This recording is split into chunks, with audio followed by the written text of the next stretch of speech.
Note সংকটে কলকাতা পুরসভার কিন্তু পৌষ মাস। মেয়র জানিয়ে দিয়েছেন যে পুরনো নোটে বকেয়া কর নেওয়া চলবে 14 নভেম্বর পর্যন্ত। বহু নাগরিকের পুরো কর বকেয়া তাদের কাছে জমে রয়েছে পুরনো 500 এবং 1000-এর নোট। ব্যাংকে গিয়ে বদল করা মহা ঝক্কির ব্যাপার। অতএব পুরনো নোটেই জমা পড়ছে কর, ভরে উঠছে পুরসভার অভাবী কোষাগার। গ্রামে এটিএম নেই, ব্যাংক পোস্ট অফিস বেশ দূরে। নোটের টানাটানিতে কাহিল অবস্থা পাহাড়ের প্রত্যন্ত অঞ্চলের বাসিন্দাদের। টাকা তুলতে শহরে আসছেন, কিন্তু টাকা যে মিলবে সেই নিশ্চয়তাও নেই। তবু ধৈর্যের লাইন, অপেক্ষা। পুরনো 500 আর 1000-এর নোট বাতিল, তার জেরে ধুঁকছে ডুয়ার্সের সাপ্তাহিক হাট। মালবাজার, ওদলাবাড়ি, টেটেলি, ক্রান্তির সাপ্তাহিক হাটে খরিদ্দারের দেখা নেই। নোট নিষেধাজ্ঞার জেরে সমস্যায় বাংলাদেশ থেকে চিকিৎসা করাতে আসা নাগরিকরা। নদিয়ার গেদে সীমান্তে ডলার ভাঙাতে না পেরে ফিরতে হলো বাংলাদেশের বাসিন্দাদের। তাদের অনেকেই রাজ্যে চিকিৎসা করাতে আসছিলেন।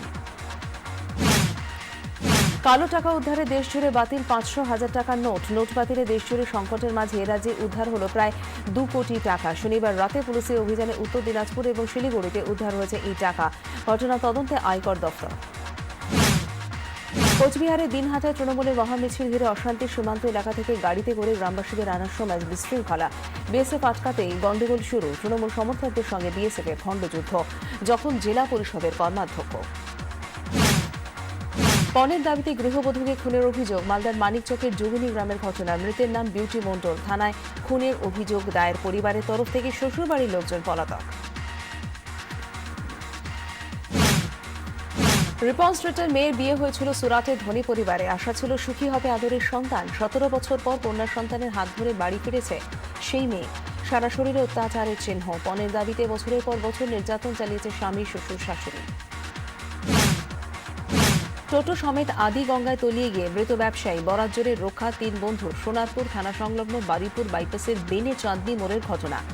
নিয়ন্ত্রণ হারিয়ে টোটো আদি গঙ্গায় পড়ে গেলে সাঁতরে পড়ে উঠে আসেন 3 জন। পরে উদ্ধার হয় আইসক্রিম ব্যবসায়ীর দেহ। চায়না নাইটস চলচ্চিত্র উৎসবের প্রথম দিনে চোখ ঝলসানো চীনের রাত। কলকাতার এক 5-তারা হোটেলে ঝাঁ চকচকে উপস্থাপনা চাইনিজ কনসুলেটের তরফ থেকে।